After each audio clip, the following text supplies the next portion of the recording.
Assalamu alaikum wa rahmatullahi wa barakatuh, everyone. Welcome to the Middle Nation book discussion. We're discussing, as you know, the book The Crusades Through Arab Eyes by Amin Malouf, who's a Lebanese, I think, Lebanese French writer.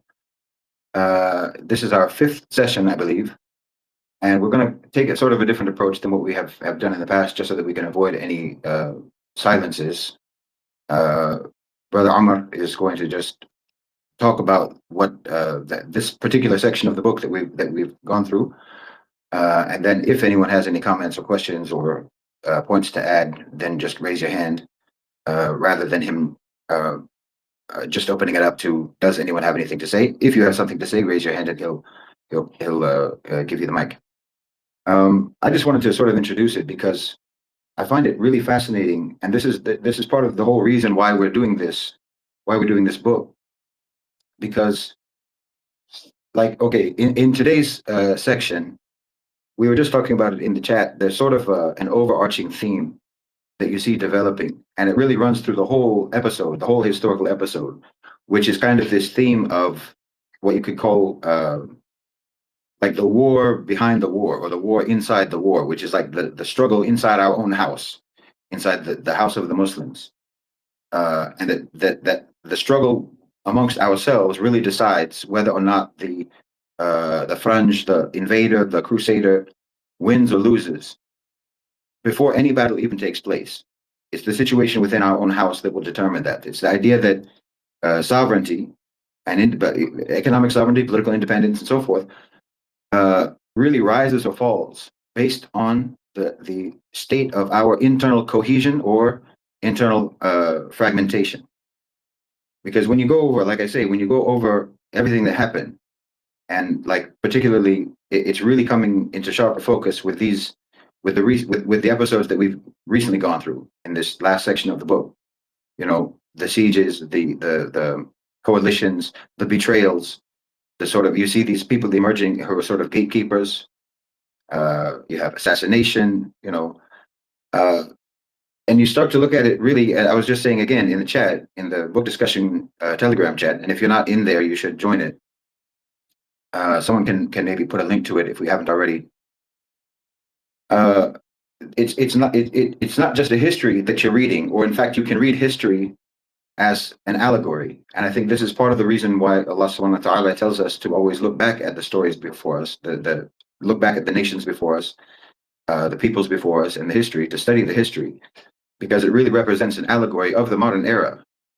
You know, the Crusades were not just a clash between the Europeans, the French, and the Muslim world or in Islam. It was also a test for us whether our own societies could coordinate and cooperate and have solidarity, work together, cooperate, and so forth, without there being divisions, without people being individual leaders being driven by ego, driven by suspicion, driven by very sort of small-minded or short-term minded power interests, their own self-interest, and so forth. And that's why I say, like, this book, and as I say, that especially this particular section that we're into now, reads like an allegory of the modern age. I mean, if you exchange or you swap the French with any external pressure, and again, it's on any people, not just the Muslims, but any external pressure, colonization, Western pressure, so forth, sanctions, debt traps, propaganda warfare, proxy conflicts, corporate capture, economic sabotage, and so on. The inner mechanics are the same. It's the same situation that you're dealing with across time, and every era produces the same sorts of archetypes. You have like the coalition builder, who tries to think in sequences and tries to secure the long-term agenda, while trying to sort of strengthen the rear before marching forward. You have gatekeepers, who are actually even more afraid of allies than they are of their enemies. You have opportunists, who would rather make a deal with an outsider than even share a little bit of authority with their own perceived local rivals. I mean, and we see these things happening in the current age. These are like archetypes that appear throughout history, and I think it's good for us to sort of like identify these archetypes have a sort of a profile in our own mind. I'm not necessarily saying that you have to write it all out yourself, but in your own mind, form a sort of a vision of these archetypes that you find in these stories in these stories of history, and then recognize when a state or a leader or a people or your own self reflects some of these, whether positive or negative traits that you find in these archetypes. So as we were going through all of these points, Brother Umar, mashallah, has several points that we're going to recap. Don't just think about it in terms of what happened in history. Think about it in terms of what type of leadership is this? What leadership archetypes, what leadership strategies are we looking at in history? What kind of society is this? What kind of instincts were being followed by the people at that time? What were the power dynamics at that time, and how did they interact with each other? And it's very easy for you. In fact, it would be very difficult to not see this. It's very easy to bring that forward into the 21st century and into the current dynamics that we're facing. Because the fact of the matter is, we talked about this in the last discussion that was just recently uploaded on the channel about the idea of history repeating itself, and that history repeating itself is not inevitable. But one thing that is inevitable, and one thing that does repeat throughout all of history, of course, is human nature itself. Our nature, our human nature, is the same now as it was 1,000 years ago or 2,000 years ago. But how we manifest that and how we regulate that hopefully has evolved.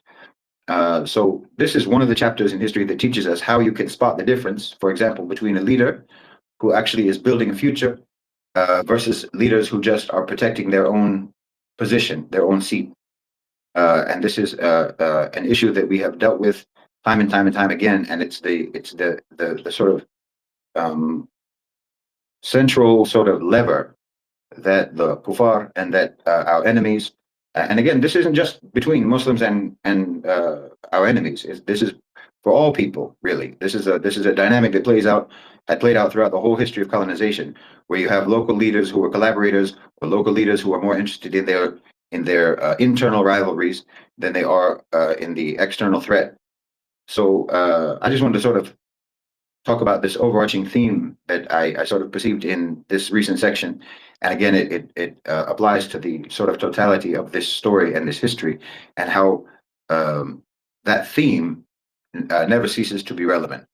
So with that, I will hand it over to Brother Umar. Jazakallah khair.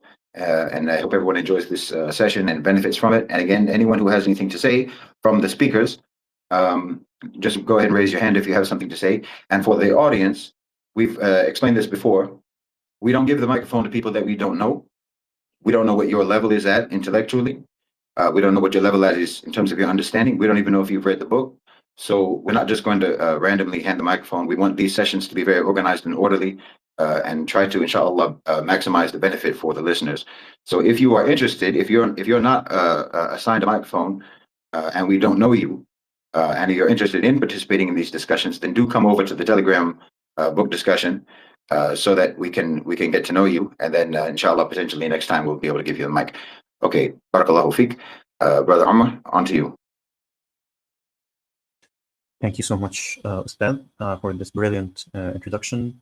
So this really gave some ideas as to how we can navigate this session, inshallah. So first of all, we have to remind our listeners that the book, although we have chosen the book, The Crusades Through Arab Eyes by Amin Maalouf, for the discussion, the main reason we chose this book is that it exclusively relies on quote-unquote Arab sources, and we've explained before that using the word Arab is not entirely accurate, because from our side, which is the Muslim side, many of the protagonists or the main characters are not even Arab. They're Turkish, Kurdish, that kind of thing, and so it would have been more appropriate to use the word the Crusades through Muslim eyes. So he relied exclusively on Muslim sources. However, Amin Maalouf is a literateur, he's a novelist, and so you cannot help, and this is gained through the supplementary reading that we've been trying to introduce to the book club, because at first I was trying to just add more information so that we can make the discussion richer, but however, when I tried to read other sources just to complement the data, I found out that many of the incidents that took place, they were omitted by him. I'm not sure why exactly, but I'm believing that he was trying to construct some sort of plot that would be appealing to the reader, whether they are European or Muslim or what have you. And it was better that way to construct this plot so that there's some sort of climax being built up to all the way towards the Battle of Hattin, for example, or the conquest of Akka, marking the end of the Farangi occupation. So this lack of storytelling on his part, just to make the story better, actually served some sort of narrative that's not the narrative that is accurate, not entirely reflecting the true nature of what happened. So, for example, we see an example, and this is not mentioned in the book. We see another example of the Muslim rulers. They're not always being at loggerheads with each other, because at first we started that every Muslim ruler was, he's constructing this narrative in the book that everyone was just trying to, like Ustad said, they're gatekeepers. They're more afraid of allies than they are afraid of their enemies. So we see that in Duqaq, we see that in Ridwan, we see that in sometimes in Tuqtuqin. But for example, Al-Afdal, which is he was the ruler or the Fatimid vizier of Egypt, he didn't stand by watching the Faranj occupy Palestine, right? He sent campaign after campaign after campaign, all of which they failed, trying to save Palestine. He sent campaign after campaign trying to save Palestine, all of which failed. But this is not the point. The point is that he tried. This is not mentioned in the book. Why? Because he was like, this is not good for the storytelling. We want to say that the Muslim rulers or the Arab rulers were sleeping. They weren't paying full attention to what was happening. No, Al-Afdal was paying full attention, and he was trying. The fact that he failed doesn't account in Amin Ma'alouf's eyes, but it does account for us. Why? Because we have our own philosophy of what success means. Success means that you keep trying. That is what's important, and that is the measure by which we measure how rulers try. For example, most of the people know, everyone knows Salahuddin al-Ayyub, right? Everyone knows him, east and west. Fewer people know his predecessor, Nuruddin Mahmud, his teacher, his mentor, right? And even fewer people know Ahmad al-Din Zenki, the father of Nuruddin Mahmud. But if you come to ask someone about someone called Sharafuddin Mawdud, for example, no one knows him. Although this guy in the book, in the chapter, as we shall see, inshallah, he made tremendous efforts, and he had a very desperate, he had a very tragic, death. But he was one of the very first brick builders in the project of freeing Bilad al-Sham from the Faranj. So the fact that he didn't succeed in our Muslim philosophy doesn't mean that he was a failure. It means that he was trying to build on the way. So we see an example of Muslim rulers not being at loggerheads with each other. For example, at the siege of Fatimid Tyre, right? The most of the coast of Bilad al-Sham was under Fatimid rule, and they fell one city after another. Tyre was one of the very last to fall. It kept holding out against the Faranj for a very, very, very long time. But of course, there's so much one can do. So Fatimid Tyre requested the aid of Seljuk Damascus. When we say Seljuk Damascus, we mean nominal loyalty to the Seljuks. But our listeners, if they will remember, Bilad al-Sham was nominally under Seljuk rule, but of course, each utabik, each emir of a city was their own boss, right? They would pray for the Sultan in private prayers, but essentially on the ground, in real life, they were totally independent. So the ruler of Damascus was someone called Tuqtuqin, the utabik, Tuqtuqin, and he was a Muslim. He was Sunni. He was not a wali or a governor of the Fatimids. No, he was nominally under Seljuks. But Fatimid Tyre, requested aid from Seljuk at Damascus in the face of the Farangi siege by Baldwin I, right? The attempts were valiant and they paid off, because Tuqtuqin was one of the strongest rulers of Bilad al-Sham at the time, and he was able to conduct some raids on the Farangi possessions to relieve Tyre. And to be honest, Tuqtuqin was able to force Baldwin to return back to Acre, which had fallen before, and thus Tyre was saved. And not only was Tyre saved, but Al-Afdal and Tuqtuqin, they reached an understanding. This is the very first time, because again, we have to remind ourselves, most people, the common story being told is that only at the time of Salahuddin al-Ayyubi rahimahullah did Egypt and the Bilad al-Sham unite into a cohesive force. This is not the case. We see here, this was before Salahuddin, maybe 70, 60 years before Salahuddin was even on the scene. And we see that Egypt and Bilad al-Sham understanding. Fatimid Egypt was Shi'i, Bilad al-Sham was Sunni, and this did not stop the interactions, and this did not stop the collaboration between the two powers in the face of the Faranj, right? This understanding even caused Baldwin I to try and invade Egypt later on. I'm not sure why he would try to invade Egypt using 200 knights, but for some reason he thought he could do it. And of course, this attempt was futile and he died along the way. And he didn't even return back to Jerusalem. He died returning back to Jerusalem. And his cousin Baldwin II, he was the Count of Edessa. He took over and became King of Jerusalem, having the title Baldwin II. Okay, this was one aspect of the collaboration. Another aspect of the collaboration, so now we see inter-regional, like between across the region, between Egypt and Bilad Sham, and even between Bilad Sham and Al-Iraq, right? Because Al-Mosul, the Emirate of Mosul, and again, we have to highlight here the importance of the Emirate of Mosul. The Emirate of Mosul, if our listeners will remember, every powerful army that was sent over by the subjects when they wanted or they decided to intervene in the politics of Bilad al-Sham was always sent from the Emirate of Mosul. Why? Because this was a very rich emirate at the time. It had resources. It had proximity to the subject lands, meaning that it had the ability to gather up armies, to even export armies to Bilad al-Sham, and it was also it had proximity also to Bilad al-Sham. So it was sort of in the middle between all the regions, and it was able to be a pain in the back of the Faranj, and it prevented them from accessing even going further into Muslim heartlands, which were held by the Seljuks, right? So we see, we have seen before, of course, Jawli, the Emir of Mosul, and before him, or after him, we have seen many emirs. So we had Jakarmash, we had Jawli, and we even had the very first one introduced in the story. I think his name was Kabuka, right? So these were fearful leaders, and they were feared by the Faranj and of course by the leaders of Bilad al-Sham. This is the point that Ustad was making about Muslim leaders fearing allies, sometimes even more than fearing their enemies. So at this particular point in the story, we are introduced to the Emir Sharafuddin Maudud ibn al-Tantakin, right? This is a guy who I believe is very under he's not receiving his due in terms of Muslim history, right? He was the Emir of Mosul, and immediately when you see someone being elevated to the Emirate of Al-Mosul, you understand immediately that this is a man who is capable of leading armies. He's a strong manager. He's able to manage assets, and he is willing to go to Bilad al-Sham to set things straight with the Faranj and sometimes with the Muslim rulers in Bilad al-Sham. So Sharafuddin Maulud, he led an alliance and he tried to capture Edessa, not once, not twice, but 3 times. And this tells us the importance that he understood. And this also gives us the excuse that sometimes people deny Karbuka at the very beginning of the story, that he wanted to make sure that Edessa in his back was under Muslim hands in order to be sure that he was able to roam in Bilad al-Sham without being surrounded by Faranj from all parts. So Edessa was always a pain in the back of the Muslims because it was in their backs when they were heading to Bilad al-Sham. So he tried to capture Edessa 3 times, but he couldn't take it. And we see him now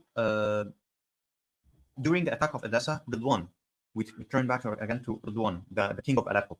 So Ridwan used these opportunities, or one of the opportunities, when Maudud was attacking Edessa, and he tried to attack Antioch, and he tried to reclaim some of Aleppo's possessions. And of course, Tancred, the emir of Antioch at the time, he retaliated so aggressively, and due to Ridwan's short-sighted and highly selfish policies, no Muslim ruler was willing to aid him.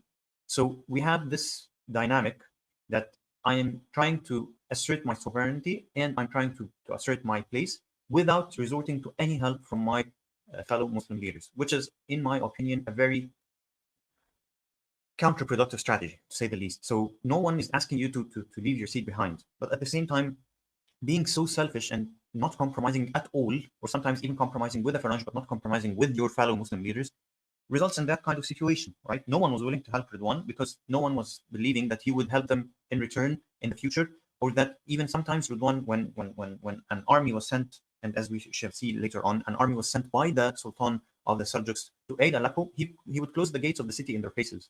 So this is the kind of guy you wouldn't like to interact with, you wouldn't like to help, even if he's trying to assert his own sovereignty, and even if he's trying to protect Aleppo from the Faranj, he's doing it in the worst way possible, right? So this is how we see Maudud entering the scene, and how he, how Ridwan was trying to protect Aleppo in his own strategy, but it was a very failed strategy. Now, as a result of this happening, Maudud trying to capture Edessa and Ridwan trying to attack Antioch in the shadow of this campaign, and then being attacked himself and not being helped by any Muslim ruler, the residents of Aleppo were fed up with this whole thing, with this situation, because they thought that Ridwan was going about this the wrong way multiple times, right? At some point, if our listeners will remember, the Faranj asked Ridwan, and he complied. Unfortunately, they asked him to remove the crescent from atop of from atop of the Great Mosque of Aleppo, and place a cross on top of it, which of course infuriated the Aleppans, because the Aleppans were very proud people of their own city, right? And we would see how this will turn out. So the Aleppans were fed up with this whole thing, and they asked Ridwan. They told him that we're sending a delegation to the Sultan of the Seljuks, asking him for help. Right? We're going to Baghdad. And they went indeed to the Khalifa, and they made a commotion, and they interrupted the Friday prayers twice, one time at the Mosque of the Sultan and another time at the Mosque of the Khalifa. And incidentally, at this particular point in time, the Eastern Roman Empire had been at loggerheads with the Faranj, right?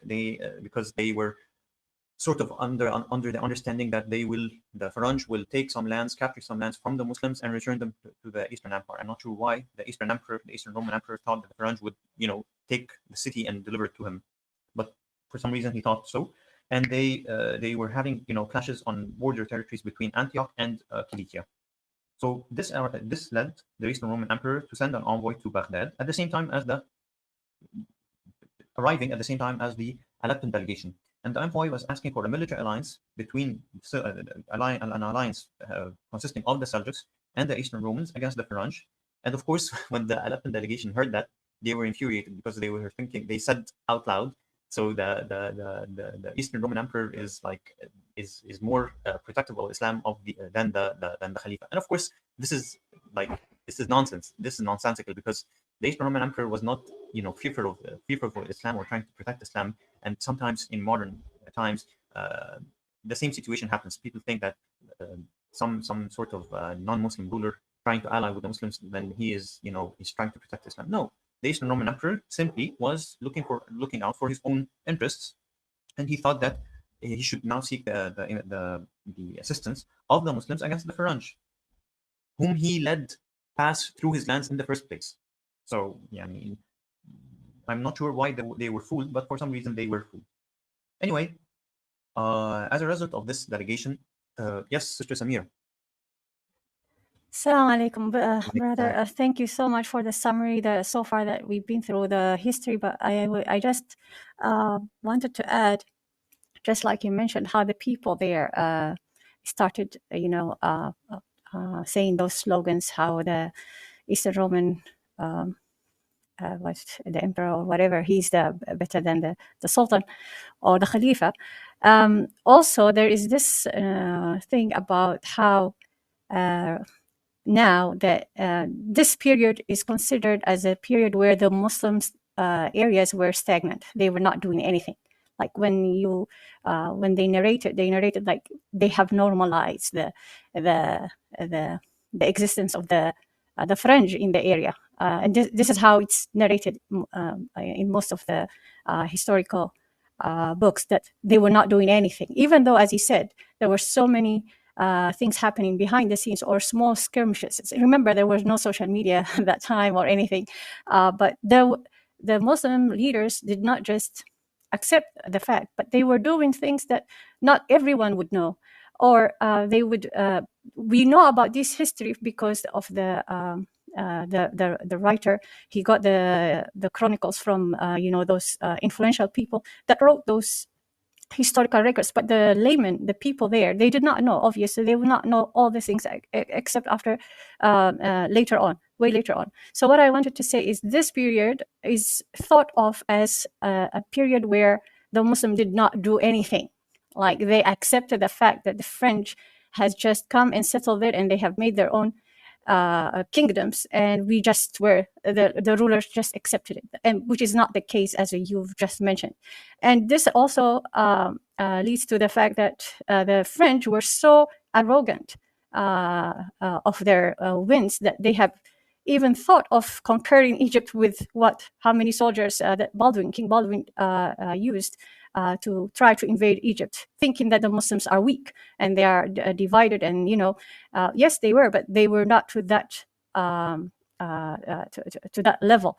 And I think it was 200 or 300. I don't know how many. I think 600 in total. 200 units, yes. Yeah.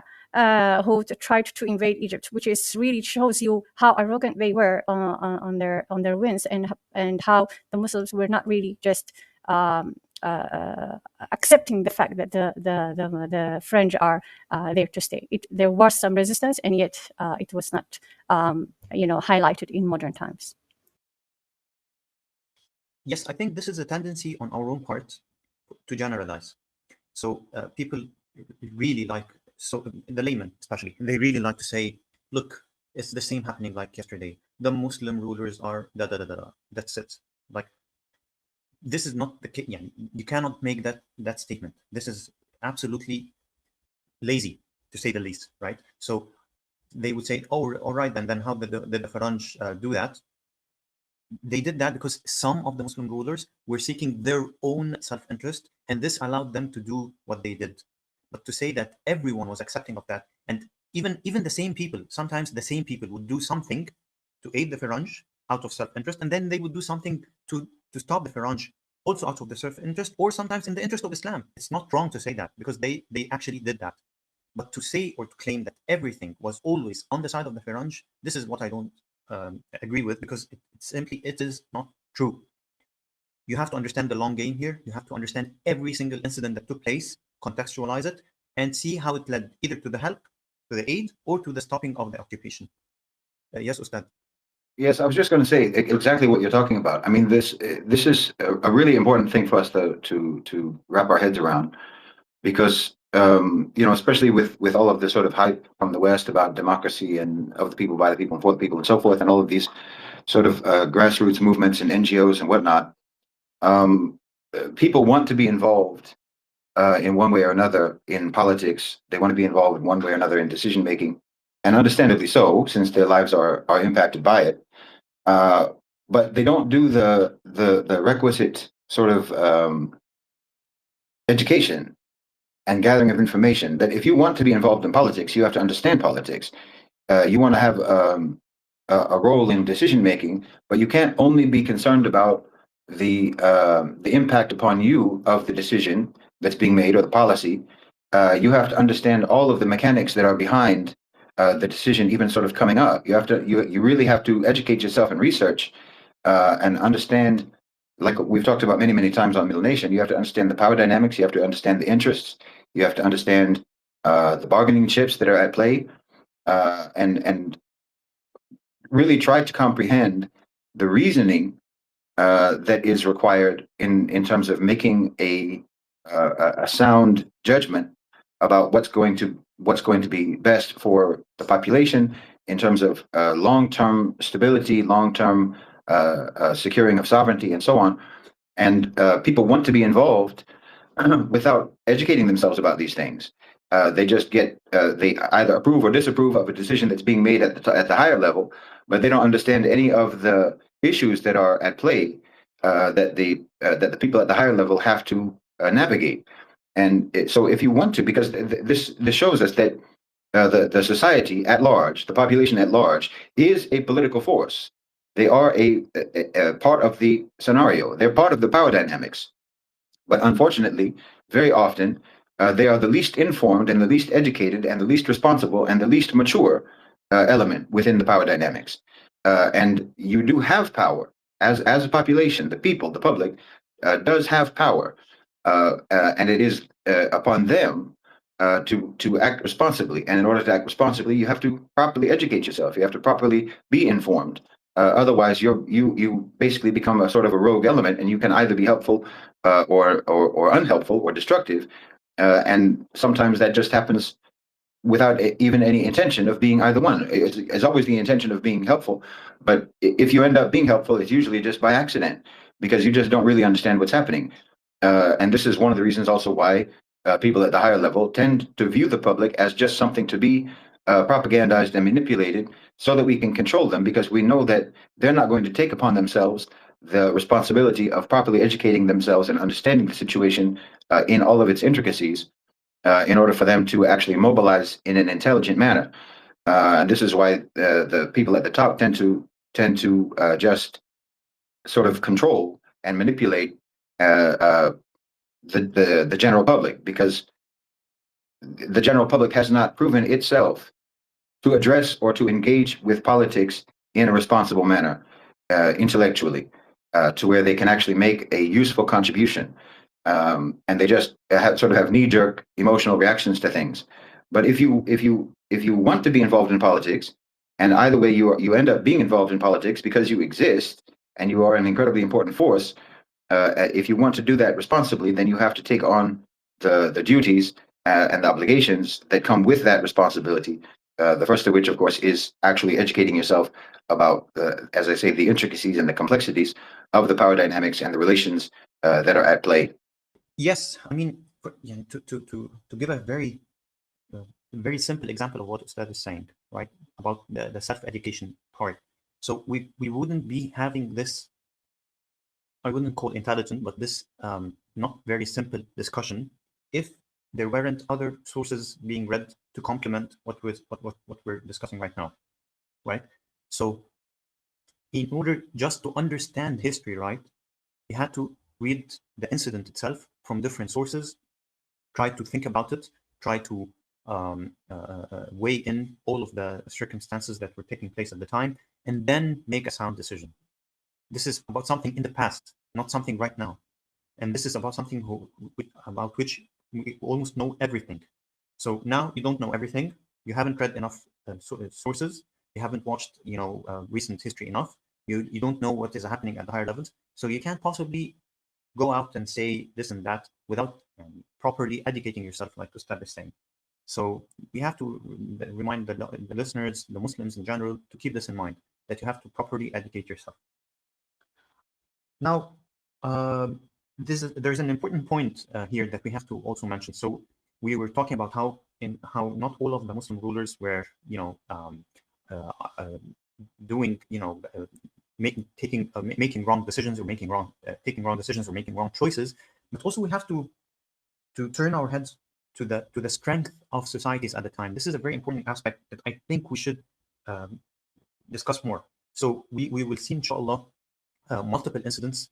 The first of which is the Aleppan incidents, right? So Ibn al-Khashab, the Qadi in Aleppo, he was the leader of Aleppan society. This man was a patrician. He was from an elite family. They were wood traders, hence the name Ibn al-Khashab, the son of the wood trader or the woodsman. And he understood the intricacies of Aleppan society. He had multiple audiences with Ridwan. He had multiple audiences with many of the emirs who succeeded Ridwan. So this was an important figure, and he was not alone, right? He had the backing of the whole of the city of Aleppo. So this is a very important aspect, that Muslim societies, as Ustad mentioned, they are a political force, and they, I think at this point, so again, we can generalize, not all societies, of course, but they had some sort of understanding of what should be done, at least in a very, very vague manner, right? They didn't know, of course, all of the intricacies, but they understood that the way Ridwan was handling things, that was not proper anymore. And what helped this, reinforce this understanding is that the Sultan eventually did send an army trying to help Ridwan and help Aleppo. So we now know that this may have been in the interest of Aleppo, because the Sultan is a Muslim and he was sending a Muslim army to aid a Muslim city. So this is something that we have to pay attention to, because we will face it one more time with Tyre, and we will face it also one more time in Ascalon. So the delegation, as we mentioned, was promised by the Sultan that an army would be sent under the leadership of Maudud to help Aleppo. Ridwan asked for the aid of this alliance, this Maudud alliance, against Tancred. And they said, okay, we're coming to your aid. But when they actually did arrive, he didn't allow them into Aleppo due to the constant fear of the power of the Utabik of Mosul. Of course, this one was Maudud. And the alliance shortly broke up and the campaign failed. Maudud did try to take Edessa a third time after that, but he also failed. So what's interesting here is that Maudud, as we mentioned, understood that in order to start truly freeing the Levant, Aleppo, and he had to own Aleppo, Edessa in his rear had to be free. Now, here is where we start saying that the Utabiks were working together and Bilad al-Sham and Iraq were working together. So Maudud and Tukhtukin, the leader of Damascus, they were able to face the Faranj and defeat them in the Battle of Simbara, the Simbara Bridge, right? And this was the first time Mosul and Damascus worked together, and we see immediate effects of this alliance. Immediate effects, right? Mosul was a very strong emirate. Damascus was a very strong emirate. When they put their differences aside and they worked together, they were able to easily defeat the Faranj. So we have examples of how you can manage successfully in terms of Maudud and Tukhtukin aligned together. And we have examples of how you cannot manage successfully, like the case of Tarbuka, for example, right? And all over the Muslim heartlands, Muslims were thrilled to hear this, to hear the news of this, like the news of this victory against the Faranj, right? And everyone was under the impression that Maudud and Tukhtukin were going to clear the Levant to expel the Faranj from the Levant. And so Maudud was hosted by Tukhtukin in Damascus, and they were displaying to the public that they were brothers in Islam, that they were mujahideen, and they were going to continue their cooperation. And during a Friday prayer, Maudud was praying, and he finished his Friday prayers, and there were some people praying in the Umayyad mosque in Damascus, and one of them jumped Maudud, and he stabbed him multiple times, and he died hours later. Now, no one knows who is behind this hit. So we have two main suspects right now. The first of which is Ridwan, and the second is Tukhtukin himself, the host, because who else would fear the presence of such a strong Muslim general in the Muslim heartlands? Of course, the Faranj are suspect as well, but they're the least because they still can't order a hit from Muslims on Muslims in such a manner. And it's as a result of this, what you would call this huge setback. First of all, this is the reason most of the people don't know about Maudud, because the man, if he had completed, no one knows what would have happened. But this was the man. This was the beginning of the journey that ended by Al-Zahir Babers or even by Al-Ashraf Khalil around 200 years later. This was the starting block. And it's because of this reason that almost no one knows Sharaf ad-Din Maudud, non-Muslims and not even Muslims. They don't know the man. Although he put his heart into the cause and he was willing to ally with different Muslims who closed their in his face, and he would have his army, roaming Bilad al-Sham, and this required logistical planning, and this required putting up with things that not all Muslim leaders would have to put up with during the time, just in order to help the Muslim cause. He did that, and Allah subhanahu wa ta'ala chose him by his side for a reason we don't know. And this is how history works. So as a result, the Seljuk Sultan suspected that Tukhtukin was complicit in Maudud's murder, and therefore now we hear about Tukhtukin and Al-Ghazi. Al-Ghazi was one of the two brothers holding Jerusalem when Al-Afdal took it from the Seljuks before the Farangi occupation or during the Farangi occupation. So this is a very important figure, and we will see him later on, inshallah.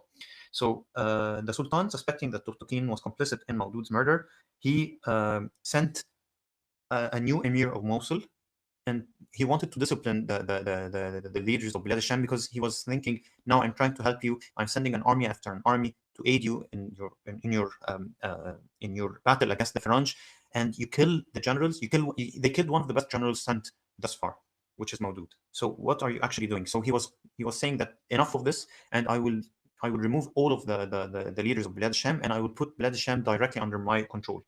Of course, this was very, very short-sighted from the Sultan, because how could you possibly dream of that? We're not during the time of Malik Shah anymore. So yeah, you have to be realistic in your approach. However, he sent a campaign, and of course, Muslims and non-Muslims in Bilad al-Sham, they allied themselves against this campaign, right? The Emir of Mosul was someone called Al-Bursuqi, and he was suddenly faced with the Faranj and the Muslims allying together against his army for the very first time since he came to Bilad al-Sham. So, of course, the campaign didn't achieve its goals despite al-Bursuqi's best efforts, and he tried to divide and conquer, but he was ambushed and he lost most of his army. Now, back to Aleppo, we were focusing the camera on Aleppo.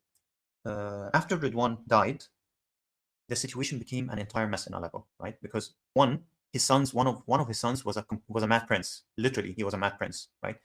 He was not yet 17 years old, and he was just killing away all of his enemies. And Al-Khashab, the famous Qadi of Aleppo, told him that you have to, you can't. This is no way to run a state. You can't kill off everyone. This is not how things are done.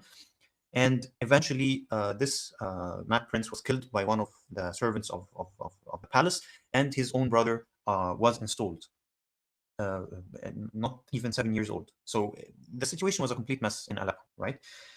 And so the Aleppans, under the leadership of Al-Khashab, finally settled on calling El-Ghazi to take control of their city, because they didn't want the Damascus to rule them, and so he was the perfect candidate. El-Ghazi was holding at the time a city called Mardin in the north of Iraq and Bilad Sham, somewhere in the middle, and they settled upon him. This is the part in the discussion group that I was wanting to mention, because now we have a very important, what you would call an Islamic principle agreed upon by the scholars.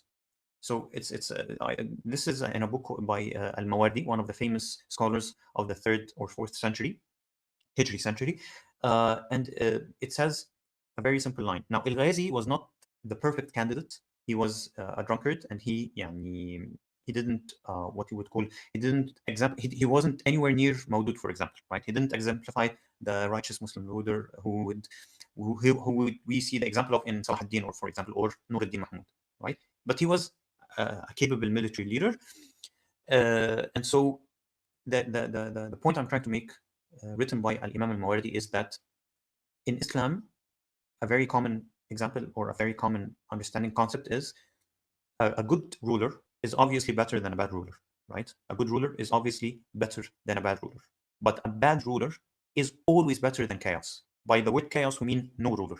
Okay, so I can't stress this point enough, because people are Muslims and non-Muslims alike, but Muslims especially, they seem to misunderstand this concept severely, saying that it can't possibly get worse than where we are right now. No, it can always get worse than where we are right now, and this is exemplified by this situation we have right now, right? So Ridwan was definitely, having Ridwan was definitely better than having no one at all, or having some mad prince who's killing off everyone and would almost surrender Aleppo, because in the chapter we see that Aleppo was on constant brink of being delivered to the Faranj in Antioch, especially, right? So, and this is the reason why Al-Khashab was calling on El-Ghazi, or calling on any emir, to take control of the city, and he didn't take control himself, because he knew that he was not the man for the job, but he knew that anyone who had strong military capabilities would do the job. Never mind that he was a drunkard, never mind that he didn't pray, never mind. This is irrelevant right now. We want someone who is capable enough to hold the city. This is the most important aspect right now. And this is what happened. So what I'm trying to say is, Al-Khashab, Al-Qadi Al-Khashab, he built on this concept that a good ruler is better than a bad ruler, and a bad ruler is always better than no ruler, or better than chaos.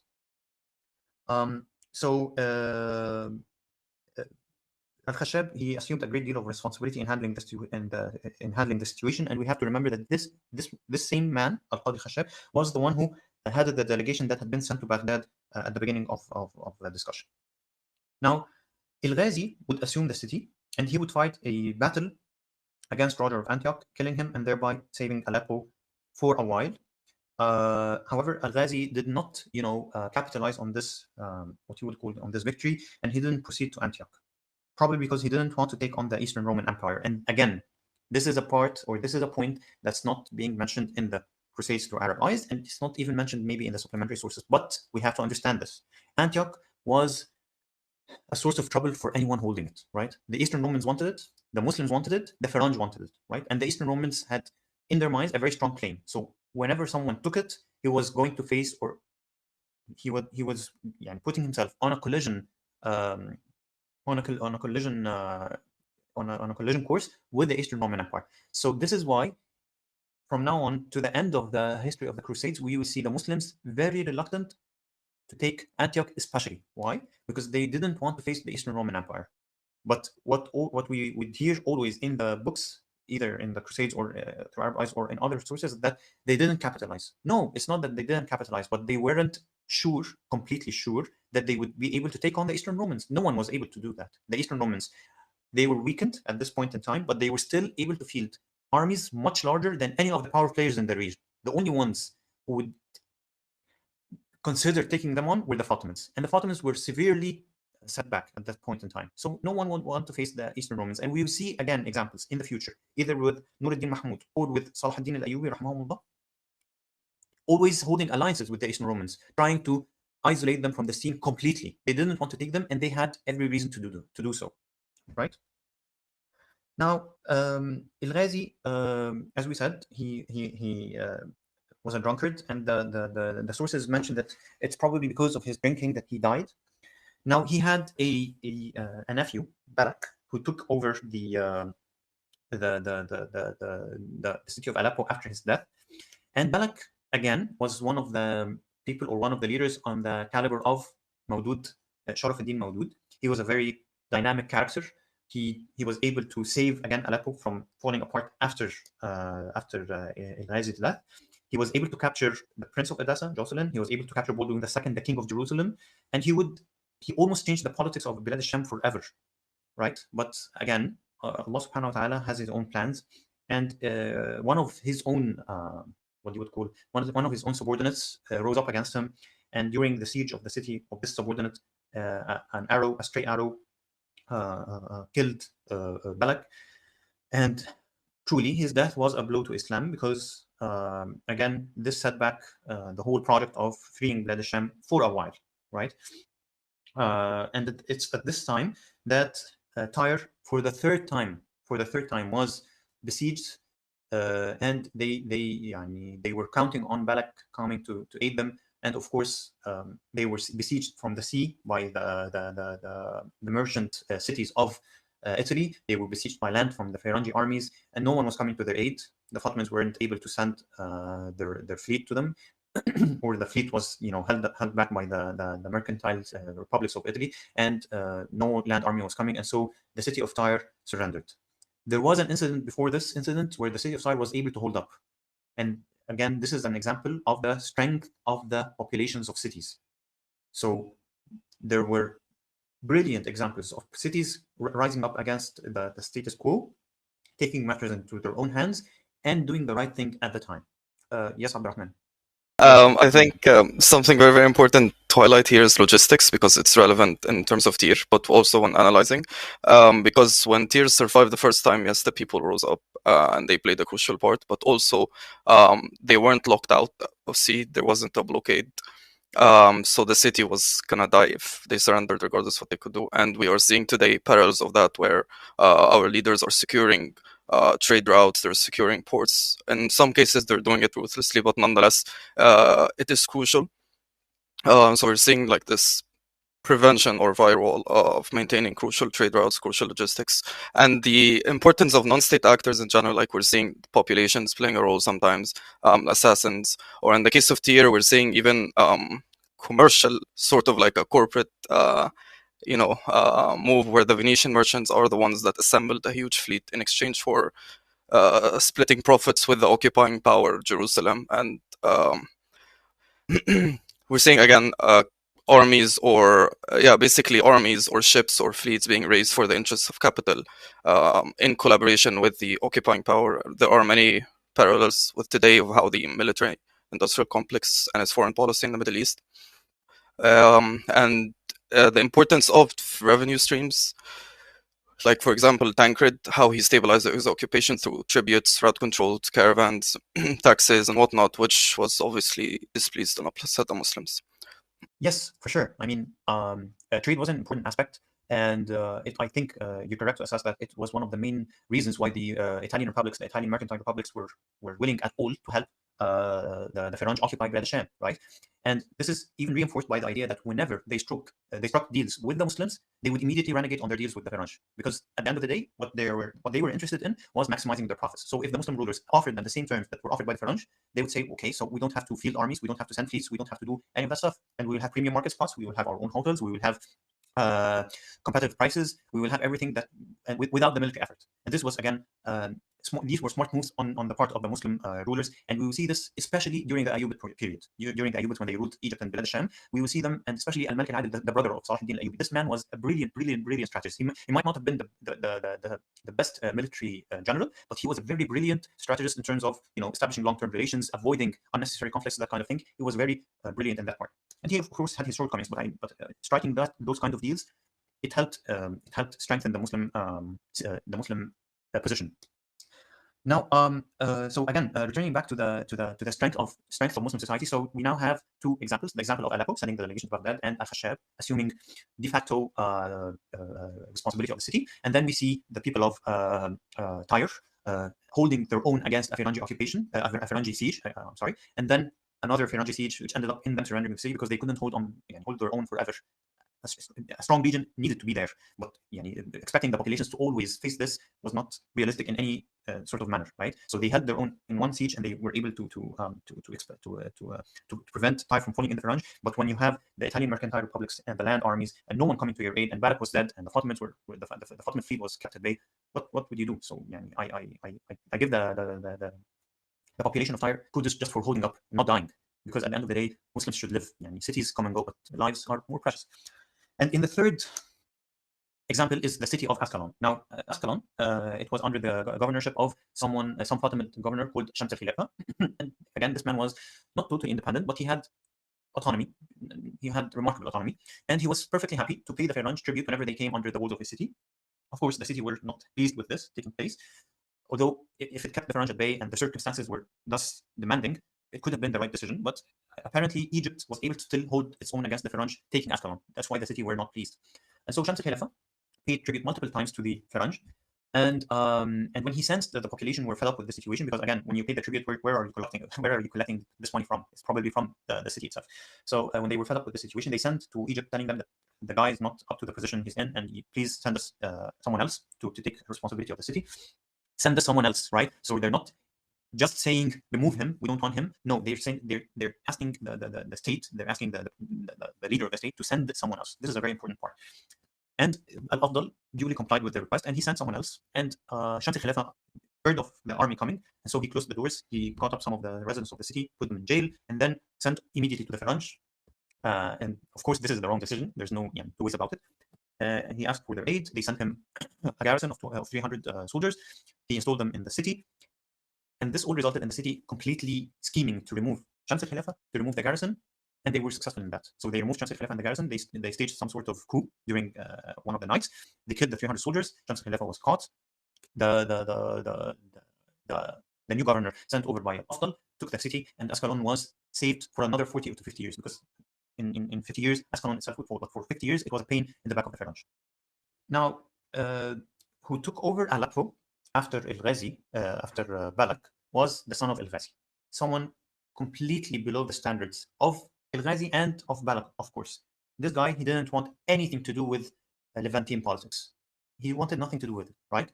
He took all the prisoners who were captured by Balak, released them in exchange for money, left Aleppo for its own, for its own destiny. Went back to Mardin, the seat of power for his family, the Artaqid family, because Al-Ghazi and Suqman, those two were belonging to a family called the Artaqids. So he went back to Mardin. He didn't want to do anything with Aleppo, and that was it. Everything was undone, right? And so again, Aleppo was on the brink of falling to the Firangi, and this would have been a huge setback for the entire region. So Al-Khashab again sent. This time he didn't go to the Sultan. He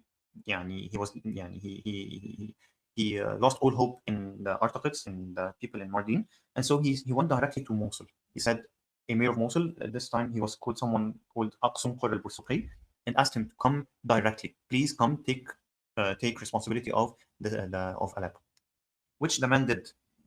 There was an army, a Firangi army, laying siege to Aleppo. And when Aqsum al-Bursuqi came, the Firangi army, of course, they were afraid. They went back to Antioch, and he took control of the city. And he didn't capitalize again. I think it's fairly understandable right now that no one will be able, or even if Antioch was for the taking, because Many times the leader of Antioch would be dead, the Antioch would have no prince, and the Muslim rulers would be reluctant because they didn't want to take on the Eastern Romans. So Al-Sunqur was satisfied with saving Aleppo and establishing his own seat of power in it. And again, Aleppo was saved. Now, there is a very important point that we need to raise, which is within the matter of maybe 2 years, okay, a series of assassinations took place. Brother Abdurrahman mentioned them, he passed them by, and they are in the notes, but I wanted to push this point to the very end of the notes because it deserves some time. So who performed those assassinations? At this time, the word assassins came to the forefront, came to the center of the stage, and we see them assassinating, or they performed hits on Mawdud, they performed hits on Al-Sunqur al-Bursuqi, they performed hits on his successor, his son, they performed hits on Al-Khashab, they performed hits on Al-Qadi al-Harawi. This is the very first time in history that people would be fearful of speaking out in public against a sect in society, a sect in general, because they were afraid that they would be assassinated in broad daylight. So how can such a phenomena come to exist? In order to know how this came to happen, we have to backtrack a little bit. So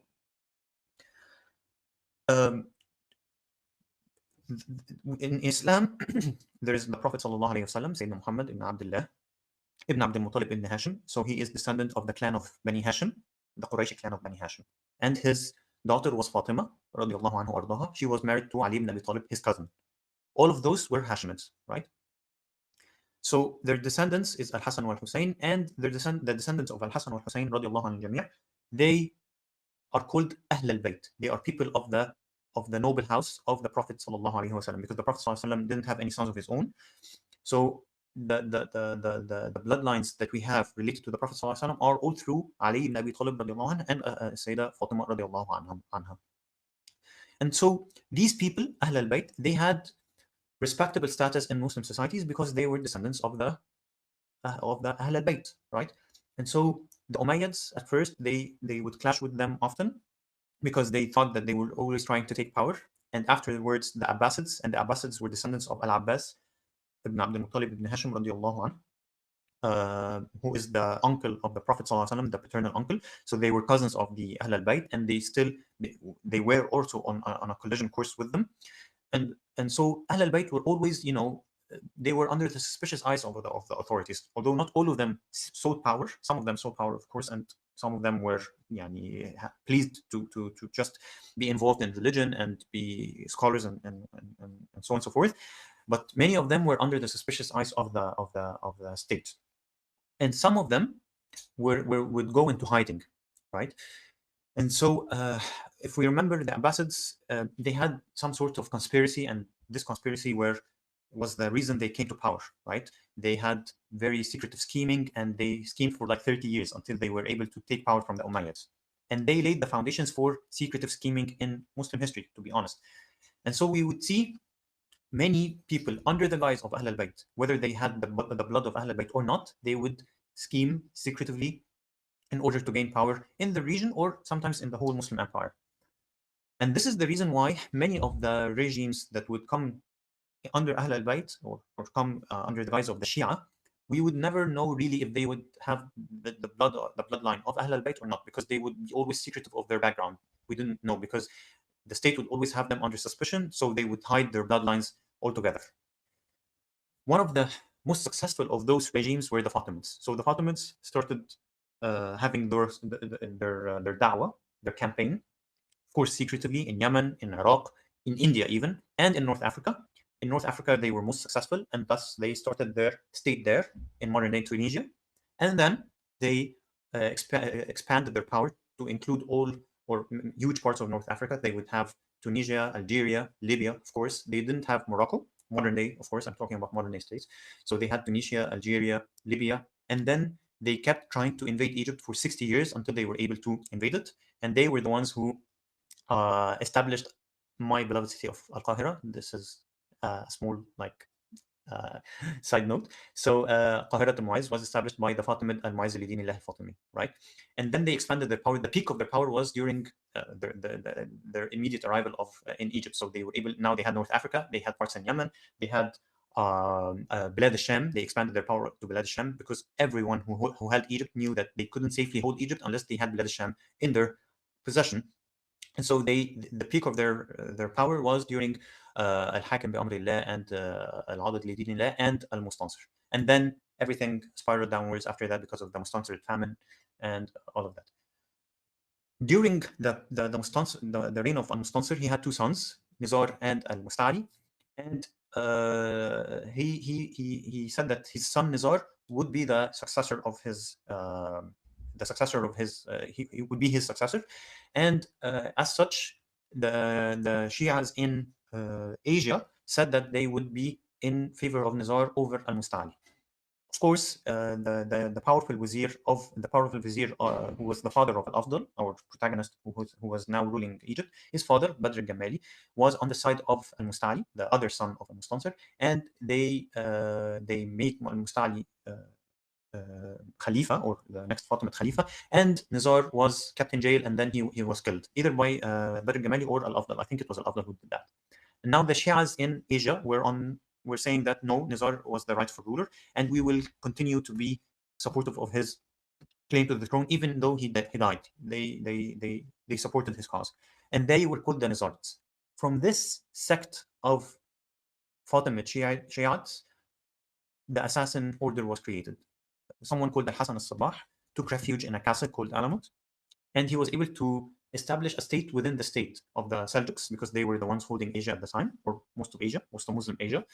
And Hassan al-Sabah was able to hold this castle of Alamut, this fort of Alamut, and multiple forts. And for the very first time in history, a state was established purely through communication lines between castles. There were two states on top of each other. His state was on top of the Seljuk state in terms of he was able to create the state and manage it, even though the Seljukids held the lands between those forts. This was was unheard of before that. And so Al-Hasan al-Sabah was able to hold these series of forts, and he trained the believers in this cause in such a way that they were willing to follow him blindly, and they were willing to assassinate those public figures he sent them to assassinate, and die in the process. And so they were called the Fidaiyin, or the martyrs, so to speak. I'm not sure if that's the correct translation, but they were the suicide killers. So they would kill the public figures because almost always they would die in the process. So you had to be like, I don't know, how someone would come to this process, but however, they were able to come to that process. And so no one was safe from them, because they would infiltrate everyone. They would infiltrate your guard. They would infiltrate the markets. They would infiltrate the mosques. They would infiltrate the bazaars. They would infiltrate every stable society, and they would perform their hits on the public figures. And so they were able to terrorize to such an extent that no one was able to publicly speak against them. That's how terrorizing they were. So if you would say that Al-Nizariya or Al-Batiniya, that's how they were called, Al-Nizariya or Al-Batiniya, they were doing this or that, or someone had to stop them. The next day, you could end up assassinated, and it did happen. I'm telling you. So they assassinated Al-Qadi al-Khashab, they assassinated Aqsim al-Bursuqi, his son Al-Qadi al-Harawi, the very protagonist of the early protagonist of our story, who went to Baghdad after the fall of Jerusalem. They assassinated Mawdud, the very the one who would have turned the politics of the Levant forever. They were the ones who made Radwan. Now we know they were the ones who made Radwan make some of the very weak decisions he made throughout his career. Right? They were able even to establish a strong presence in Damascus, and Tughtukin was so afraid of them that he didn't want to anger them in any way, shape, or matter. So he gave them whatever they wanted, except of course the city of Damascus. But it was also Damascus was on the brink of being delivered to the Firanj after Tughtukin's death, because of the strong presence of those Nizaris in Damascus, because they had very strong ties to the Firanj. Again, the sources mentioned that they had very strong ties to the Faranj. Also, one of the victims of the assassinations of the Nizaris, or the assassins, was Nizam al-Mulk. Now, Nizam al-Mulk was one of the strongest viziers in Muslim history. He was the vizier of the Seljuks. He was the main architect of the Seljuk Empire, right? He served Al-Parsalan and Malik Shah, two of the strongest Muslim leaders in entire Muslim history, right? So those two, and they are called the Salajuq al-Idam. Why are they called the Salajuq al-Idam? Because they are the last two rulers to hold the entire Seljuk territories under their domain. There were no fragmentations or anything like that, right? And all of that was due to Nizam al-Mulk being al-Wazir. So one of the very first targets of the assassinations of the Nizaris was Nizam al-Mulk. And after his death, it's mentioned in the book and mentioned in the sources, and I think rightly so, that the what you would call the Seljuks were never able to reclaim total control over all of their dominions after the death of this man. Of course, nothing stays the same forever, but his death, what you would call his early death, fastened this process.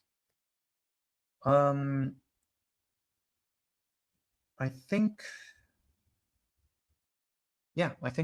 chapter 5 ends with that. Aleppo is on the brink of being delivered to Antioch, to the Faranj in Antioch. Damascus is being on the brink also on the brink of deliverance to the Faranj in Jerusalem. And at this moment in time enters the very first main character in the project. Now, we had Mawdud. No one knew him, but he was the first one unknown. But we have the first known one, which is Ahmad ad-Din Zenki. So inshallah, next session, we will discuss about the background of Zenki, how he was able to trace the steps of his predecessors, Mawdud, Al-Ghazi, and his power struggle with the Faranji and with the Muslims in order to establish his state and to assert his independence and his autonomy in the state of Aleppo and Mosul, and how this simple yet brilliant idea is that when you have one leg in Iraq, in northern Iraq, and one leg in northern Bilad al-Sham, and have a clear line of communication between them, having Edessa, of course, under Muslim hands, the project to free Bilad al-Sham from the Faranj would really set a pace would be set, and 200 years later, the Faranji occupation would be no more. I would like to know if the speakers would like to add anything before we wrap up, inshallah. Ustad or Sister Samira or Brother Abdurrahman or Brother Kareem. No, brother, I was just going to say, wallahi, I just really enjoyed listening to you sort of summarize and narrate everything that happened. It's really it's so engaging, mashallah, alhamdulillah, the way that you explain everything that took place, not just even from the book, but also just from your own knowledge. Because as you say, there is quite a bit that is missing from the book itself. I mean, there's actually so many lessons to draw from these stories, as we've talked about, which is why we're doing it. I really hope that the listeners have benefited. I also want to just sort of reiterate what I said at the beginning, because some people might have joined late, and I saw that we did get some requests for microphones. Our policy on Middle Nation Spaces is that we'll give the microphone to people that we know being basically people who have been participating in the Telegram group. So we get to know your intellectual level, your comprehension level, whether you're following the book or not, whether you're familiar with Middle Nation content and so on.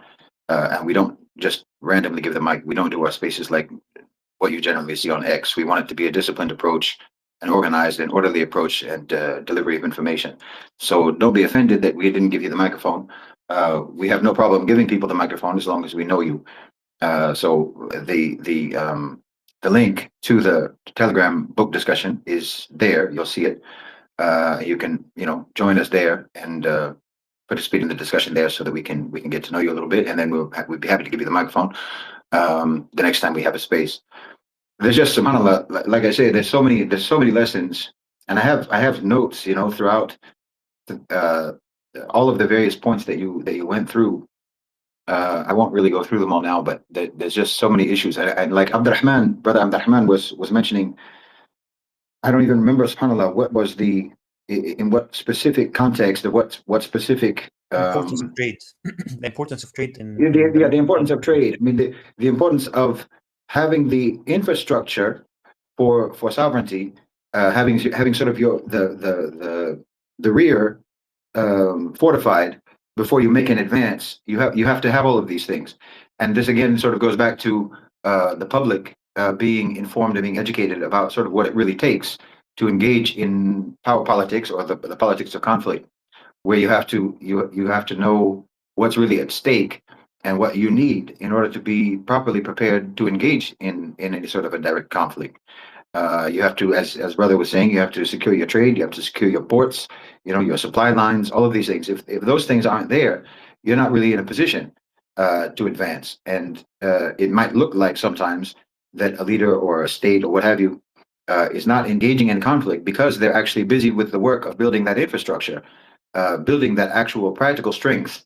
And you should, if you're, again, informed and educated about how all of this really works, then you would understand that the building of infrastructure, the fortification of infrastructure, trade, supply lines, ports, and what have you, food supplies, military supplies, energy supplies, telecoms, all of that, when we're talking about the modern age, securing sovereignty over all of those things is part of a strategy of conflict, a strategy of engaging against your enemies, because you have to actually build your strength.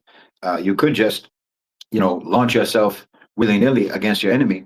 But if you're not actually prepared for that conflict, then you're obviously going to lose and end up ceding even more power and ceding even more territory than if you had just not engaged in the conflict at all.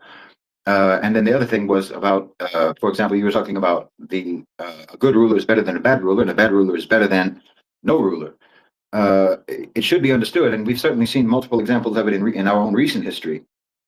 When you overthrow what you consider to be a bad ruler, you do nothing but multiply your enemies exponentially. Now you have more internal enemies and you have external enemies, and usually the case has been, certainly again in our recent history, that when you overthrow what you consider to be a bad ruler, you end up having a ruler, but it's an external ruler who's even worse. And usually the external ruler who ends up taking over your sovereignty is the one who even incited you in the first place against the ruler that you overthrew. So again, there's subhanAllah, so many lessons. Like even what you see always is like what I was saying at the beginning, that the war within the war, or the war beneath the war, or behind the war, of this struggle for coordination and cohesion between Muslim powers, between Muslim and not even just the official or the formal powers, but anyone within the ummah who has competence, who has capability, who has vision and strategy, and trying to bring them into a cohesive, coordinated effort. This has been the struggle. And you see it just even in what we talked about today, that when that fractures, the French benefit, and when they're coordinated and they work together, you see the situation in the field completely changes. And the French are shown to not be as capable as you thought they were. And it doesn't take that much for the Muslims to rise, but it's Allah subhanahu wa ta'ala has sort of dictated that when we rise, it has to be together. We have to be united, we have to be coordinated. And when we do that, it changes everything. So again, there's really so many things. Like if we were going to go point by point, the discussion would probably be 2 hours long. But it's so beneficial to just listen to you, brother, narrate everything that took place, again, from the book and from your own knowledge. And I really appreciate it. Barakallahu fikum. And thanks to everyone who joined. Brother Abdurrahman, I think, has something to say. Shukran. Yeah, I just wanted to add to what Ustaz was saying. And I think a lot of the issues we have from Muslims in the diaspora or in the English-speaking social media world is this idea of hero worship. As Brother Omar already mentioned, like people only know about Salah ad-Din, for example. So, and in their minds, the solution is to change the ruler. If we just overthrow this ruler, then khalas, the problem solved. Or if we do this or do that. But history has shown that especially when the situation is dire, especially when the system is fragmented and the region is not united, that is the worst time to turn against your ruler. And the worst to assassinate him, to overthrow him, to spread dissent against him, because in these situations the ruler is the only buffer really between you and your enemies. And as Ustaz already mentioned, it is a force multiplier for your enemies. Absolutely. Yes. Yeah, we can't stress this enough. And I think it can be summarized, like we said in the discussion, is that people usually say there's nothing worse than the situation. There's no worse situation than the one we're in right now. No, yes, there is. There is. And you have to understand this perfectly well, because right now what you don't like is that, like, for example, you're having one loaf of bread a day, or one spoonful of sugar a day. There's nothing worse than that. No, there is worse, that you have nothing to eat for days on end, or for weeks on end even.